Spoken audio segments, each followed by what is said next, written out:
be going now to a session, a short session with James Owen from the Welsh Government. He's the Deputy Director for Land Management, who is in charge of the development of our new post-CAP schemes to support sustainable farming in Wales. And I'm really delighted that you're here to join us. And I do, just before James takes over and gives us an update on where we're at with the sustainable farming scheme, I'm afraid I'm going to have to dip out and hand over my facilitating responsibilities to Catherine Dygan for the question session with James. But a huge thank you to our previous speakers, and over to you, James. Diolch yn fawr, Katie, and really appreciate the opportunity. In a way, it feels to respond to some of the points in the previous session, and it's no mean act to follow. And Chris, Geffen, and Hilary, I think it was an excellent session, and I certainly took a lot of heart from the manifesto. I think what I'll possibly try and do is pick up some of the points that you actually covered there, and from a government perspective, trying to respond to them. But feel free in the chat or to ask me afterwards if you feel that I've missed any of those. I will do my best to cover them. Very grateful for the opportunity to set out what the Welsh Government's policy position is in relation to sustainable farming. And I kind of appreciate that many on this call will be possibly fairly familiar with the development of our policy over the last couple of years. But I think, because obviously I don't know everyone in the audience, I will set out a little bit of the context, if you like, to begin with. I'll talk a little bit about what we've been doing over the last couple of years after the vote to leave the EU, and also then talk a bit about our proposals and what our plans are for the future. So I think the first thing to say is that the Welsh Government was very quick out of the blocks in terms of recognising that there was an opportunity to look at the future agricultural policy in Wales following the vote to leave the EU. We published our first consultation, Brexit and Land, a couple of years ago, and that was followed up by our second consultation, Sustainable Farming Our Land, last year. And in those consultations, we set out a direction of travel, if you like, for how we saw the future of agricultural policy in a post-Common Agricultural Policy environment. Very much using the Wellbeing of Future Generations Act that we have here in Wales and the Environment Act as our legislative framework. So understanding that whatever we were proposing to put forward needed to be based on those really important principles of the wellbeing goals and sustainable management of natural resources, which are contained within that legislative framework. So in Sustainable Farming Our Land, I've just seen the microphone might not be great. Hopefully that's a little bit better. So in Sustainable Farming Our Land, we set out that our principle would be we would adopt a framework of sustainable land management as our overriding guide, if you like, to future land management in Wales. What do we mean by that? Well, we believe that the economic, environmental, and social benefits of land management need to go hand in glove. So, in many ways, this follows neatly on from some of the discussion in the thread previously, and certainly the discussion led by Chris, that we believe that the environment and the economic profitability of farms don't need to be opposed to each other. They should actually be symbiotic. And so we believe that framework will give us a good place to begin with in terms of setting out our policy proposals. We then recognise, I think, that the context after leaving the EU is very different and could well be very challenging for farms. Not least, we talked a little bit about trade arrangements this morning. And future trade deals with our closest partners in Europe, but also future trade deals and the risks of a different import market into the UK in the future. We believe that it's really important to support farmers as best we can in that changing marketplace. And I think, again, going back to some of the points made earlier, we believe that the way that we can best support farmers and government is to demonstrate the high quality food produce that's already made in Wales to high standards of animal health and welfare, and in a nature friendly way, rather than trying to compete on cost grounds alone. So we set out that we believe the sustainability of farm businesses in Wales will be essential in that future potentially challenging trade environment as well. And I think, and overpinning all of our proposals here are, of course, the fact that the Welsh Government declared a climate emergency last year. We're the first government to do that. And so whatever our policy framework needed to be developed needed to recognise that over 80% of land in Wales is currently designated for agricultural purposes, and that there was a huge opportunity, therefore, to restructure our policy to tackle that climate emergency, but also, of course, reverse the decline of biodiversity. So making sure that our proposals recognise that we needed to act now to reverse the loss of nature and biodiversity in Wales on agricultural land was critical. So if you like, that's the policy framework that we've been developing and working on. And in Sustainable Farming Our Land, we published our proposals for how a new support scheme would operate. And I think it's important to say that we see support as a wide range of factors. Yes, financial support, and we've made a proposal on how that would look in the future through farm business reviews, payment for environmental outcomes that are achieved through on-farm actions. But also support in terms of advice, education, knowledge transfer, and support to the wider industry and supply chain to ensure that we can look at opportunities for principles around circular economy and the like. So if you haven't had a chance to read it, I would urge you to have a look at our green paper, which was published last year, called Sustainable Farming Our Land. We published our response to that in July of this year, and our Minister, Lesley Griffiths, made a statement in the Senedd which set out that that was the framework, the sustainable land management framework that we would be adopting, our intent to adopt it in the future. So it's probably useful now if I just talk a little bit about what we've been doing since then and what our plans are for the future. So we in Wales have taken time-limited powers for the UK Agriculture Act to ensure that there is some continuity of support for farmers in the next couple of years. We felt that was really important to do to ensure that there wasn't a cliff edge, if you like, in terms of the support available for farmers. And so we took powers which are time limited for the next couple of years to ensure that we can continue supporting them through the current systems and schemes operated by the CAP, whilst at the same time our policy focus is in developing primary legislation that we will take through the Senedd in Cardiff Bay, which will introduce our new scheme and our new proposals in a couple of years' time. So we've been working over the last 6 months on developing those primary proposals and the developing and supporting evidence base for them.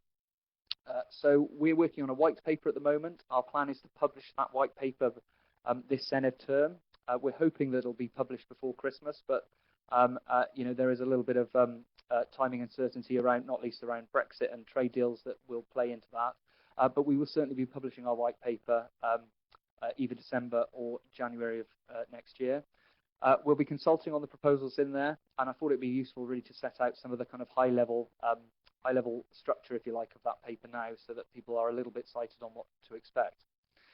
I think first of all, it's important to say that what we're doing is setting out the broad powers that Welsh ministers will need in the future to enact legislation to put in place the framework that I've just talked about.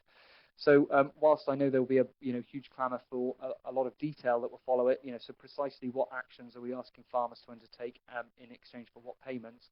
Unfortunately, we're not at that stage of policy development at the moment, although I will talk a little bit about that in a sec. What we are doing, though, is making sure that Welsh ministers have the powers to operate and open new schemes that are based on the Sustainable Land Management Framework principles that I've talked about. And we're working extensively on the design of those schemes and the evidence to support them at the moment.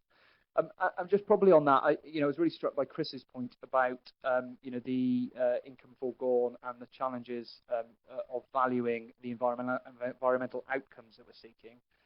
As part of our developing our evidence base, it's essential that we do establish a causal link, if you like, between the environmental outcomes that we're seeking, so clean air, clean water, improved soils, and the actions that farmers are going to be asked to undertake. So, for example, nutrient management planning. So we're working with a range of partners, FTech, who are an environmental economist organisation particularly, on developing logic chains which will enable us to value or provide a value to from the environmental outcomes we seek that link directly back to the actions we will ask farmers to undertake. And I think it's really important to note in doing that, what we're trying to do is establish a fair market value for that as opposed to an income foregone or costs incurred model. So I think it's an exciting piece of evidence that we're developing at the moment. I think Chris is right that there isn't a huge amount of research out there at the moment that supports some of this, but we see it as fundamental to be able to do two things really: to ensure that we value the scheme and the actions that we're asking farmers to undertake in the future proportionately, but also that we can demonstrate value for money for Welsh taxpayers in our future scheme arrangements. So that's a really exciting piece of work, which we will hope to conclude within the next year. The second thing that we're doing around the new scheme is we are entering a period. We've just concluded our first process of co-design, where we've engaged with farmers all around Wales to talk to them about our proposals for the types of environmental actions that we could see being necessary under the scheme, and talking to them about how that might work in practice. So we've engaged through surveys, through one-to-one interviews and workshops, farmers over the last 3 months on our scheme design proposals. So we are moving. We're moving forward with scheme design as far as we can, talking to farmers and developing our proposals in close collaboration with them. Because I think, from my perspective, it's really important that government is seeking to buy public goods here. We're seeking to buy environmental outcomes and pay a fair market value for that. We can only do that with the goodwill and changing in practice in some farm business. So that's a little bit about the scheme. We'll talk about that in the white paper. I think. In the manifesto, Hilary set out that a key factor for the nature-friendly farming network was around an approach to regulation. Well, in the white paper, we'll talk about what we plan to do in the future. At the moment, there's quite a complex set of domestic and EU legislation that sits across farming practice in Wales.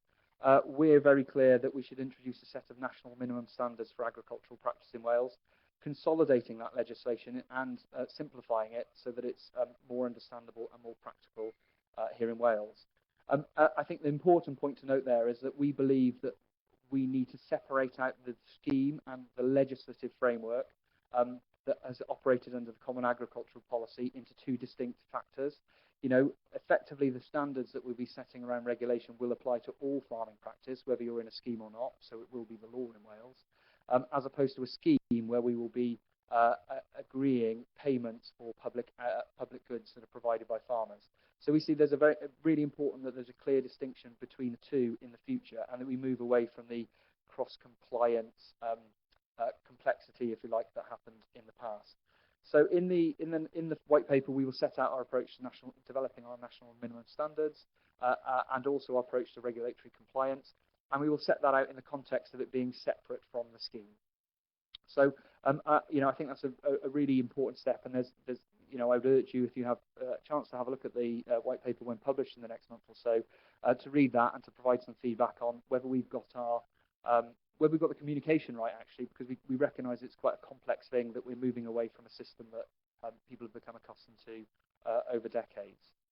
I think the third thing to say about the white paper is it's essential that we look at this opportunity to legislate in the field of agriculture for the next generation, for a future generation. So we are taking a wide range of powers that we believe may be necessary over that period of time to ensure that Welsh ministers can act accordingly, whether that be around animal health and welfare, tenancies, common land, a range of functions in primary legislation that we believe we need to bring forward. So there'll be a whole range of powers that we'll be seeking for Welsh ministers to take in relation to agriculture to ensure continuity, but also to respond to challenging events as well. So we obviously, there's still a great deal of uncertainty around what will happen from January, let alone in a couple of years' time.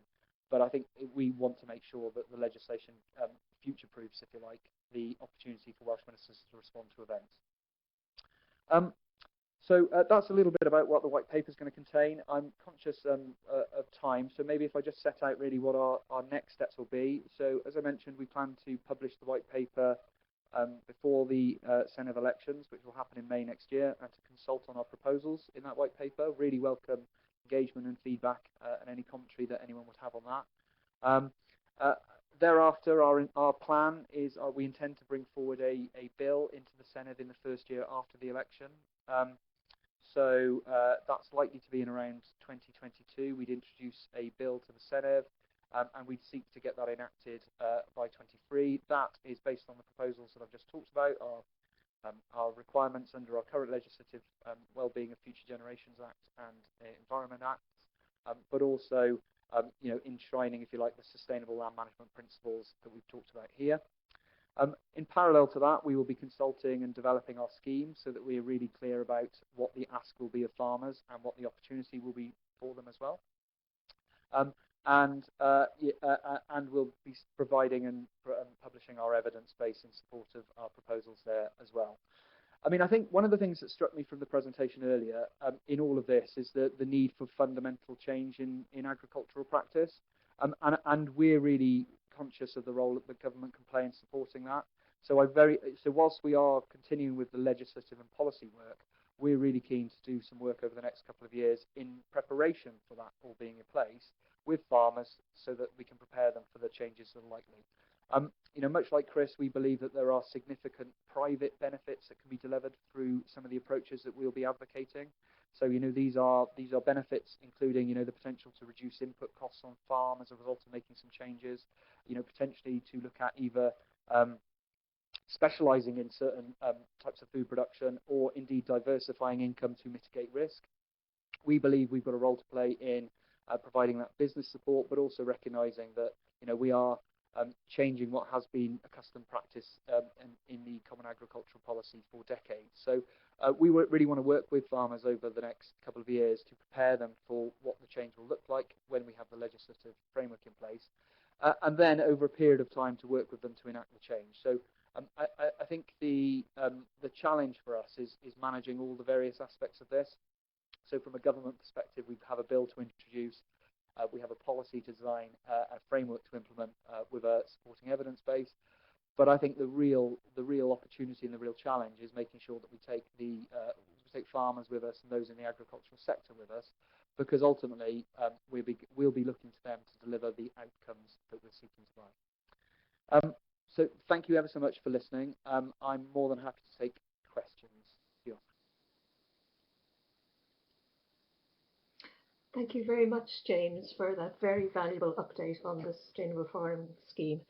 My name is Catherine Duggan. I'm standing in seamlessly now for Katie Jo Luxton, who started this session. And I'd like to remind those present that you have an opportunity to ask James some questions now. And if you add them to the chat box, we can pick them up.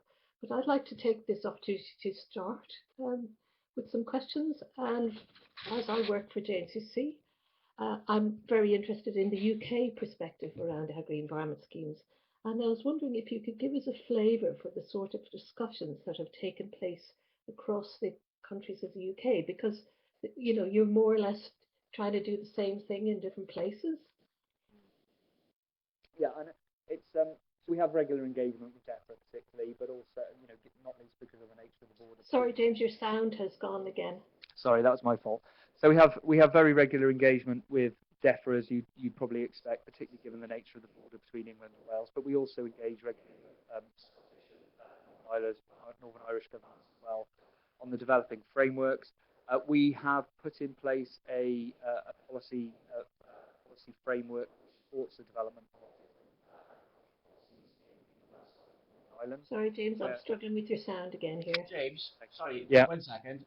Is your microphone plugged in properly? Because it seems to be cutting out slightly. It seems to be. How's that? I can hear you now. Just continue, and we'll just see how it goes. Okay. Apologies. It never happened before, but I'll cover my mouth. That may help as well. Might give a bit more clarity. So so regular engagement with the across the 4 nations. We have a framework policy in place that enables us to raise, discuss, and escalate issues accordingly. I mean, I think, in terms of principles, England and Wales, we're both seeking to move to a system where public money for public goods is the overriding principle. But I think if you look at some of the detail that DEFRA are proposing as opposed to where we've been in terms of our publication, I think, number one, I point to the work that we're doing on national minimum standards as being a key difference. I haven't seen DEFRA's approach to that in publication yet. So, establishing a very clear regulatory baseline, standards baseline for all agricultural practice. I'd possibly point to our kind of approach to fundamental business change. So, how do we support farm businesses to move from the current system of agricultural practice to one of the future, as a difference to DEFRA? And I'd possibly also point to the fact that we were out of the blocks a little bit earlier. So I think in terms of our evidence base and some of the work we're doing around moving past income foregone and costs incurred models, that we're thinking about how we would provide a fair societal value to environmental outcomes. So I think there is some degree of synergy between the proposals, but I think there are some differences which possibly not for me to comment on DEFRA policy, but maybe stand us apart. And in relation to climate change and the biodiversity emergency, is there any particular hot topic common across the countries that you think would benefit from a specific focus by an agency such as JNCC, or indeed by the academic community, to assist with the design of the programme or the evidence-based needs? Yeah, I think that's a really good question. I mean, I think from my perspective, we'll have the latest recommendations from the Committee on Climate Change in a couple of weeks' time. They will be making recommendations to Welsh ministers on the scale and pace of the change required to deliver on our carbon targets in the future. My sense is, that we have a real opportunity in the agricultural sector and on farms, particularly in Wales, given the amount of land that is farmed, to make some real difference there. So, looking at all sorts of opportunities for carbon sequestration would be a good point on that, whether that's through peatland, through soil, organic matter as well, but also through obviously woodland creation or woodland management. I think there's some real opportunities there. I think in terms of reversing the loss of biodiversity, I think what we're really keen to do is think about how technology can help us in managing or supporting farmers effectively to manage their farms in a way which reduces the, perhaps some of the manual input and labour that goes into running schemes and farms.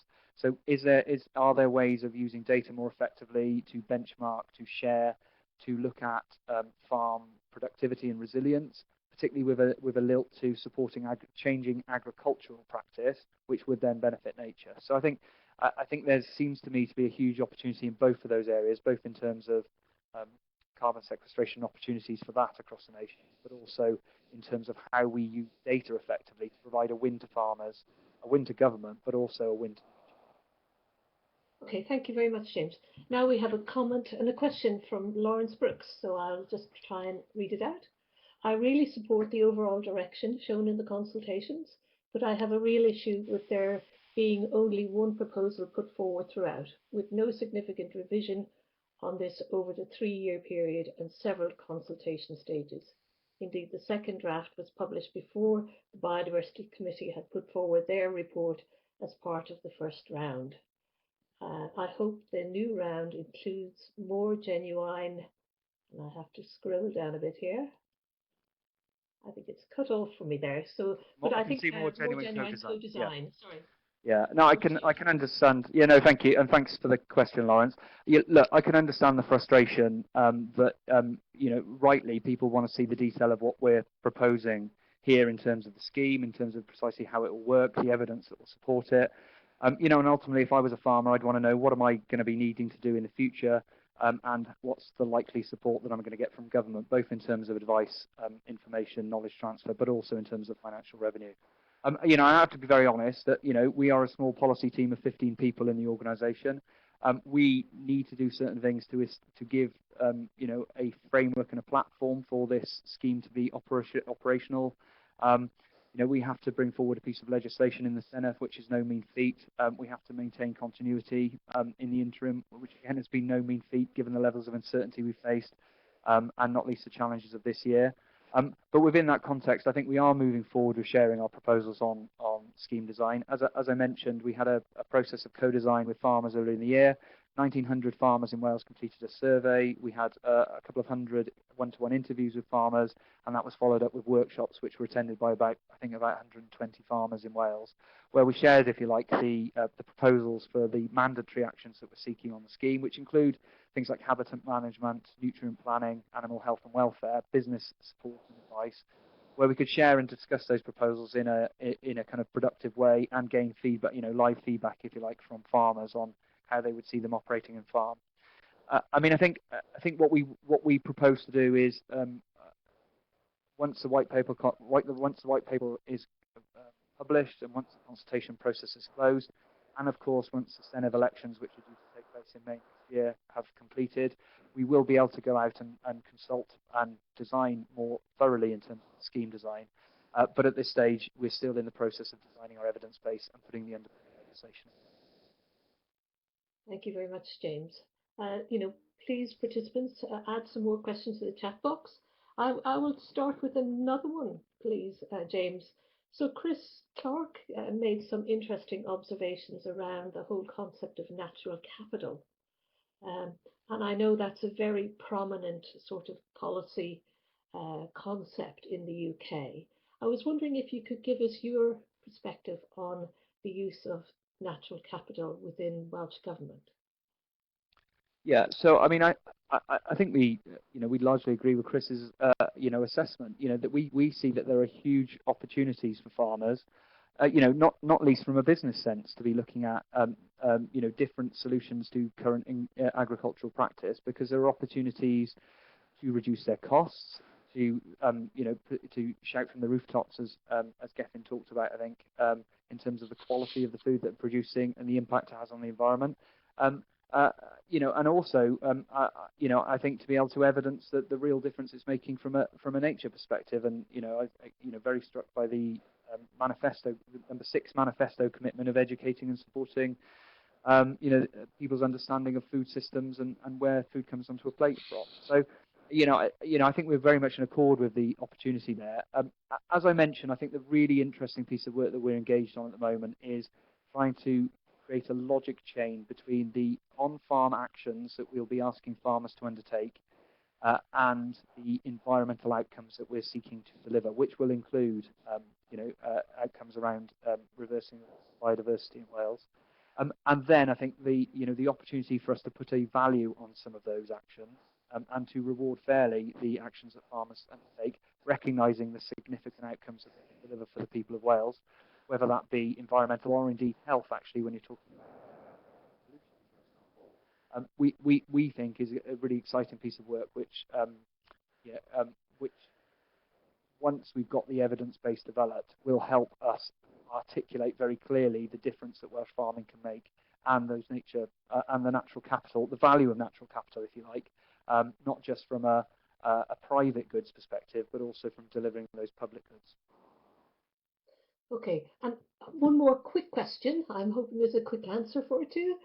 Yeah. How will a baseline assessment be carried out if you are aiming for a more outcomes-based system of support? So assessment around nature and environmental benefits in particular. So we propose that through the period of transition into the new scheme, each farm would express an interest in being a part of the scheme, and then we would undertake a farm sustainability review with the farmer to talk about the opportunities for that farm within the scheme. So really a conversational piece with one of our advisors and one of our proposed with one of our proposed advisors to look at what the baseline is for the farm now, and also to talk to the farmer about what their plans may be for the future, and then to design and support them in enacting those as part of the new scheme. Thank you very much, James. Thank you so much. I'm sure the biodiversity community really appreciate you coming along and giving your time this morning to give us this valuable update. And I'd like to thank the previous speakers in our session too, and remind all the attendees that they can find more information on the conference platform, and the conversation can continue there. And you can also provide us with feedback on the sessions, please. So we will draw a halt, but we will be back again in about 5 minutes for some more interesting discussions. Thank you.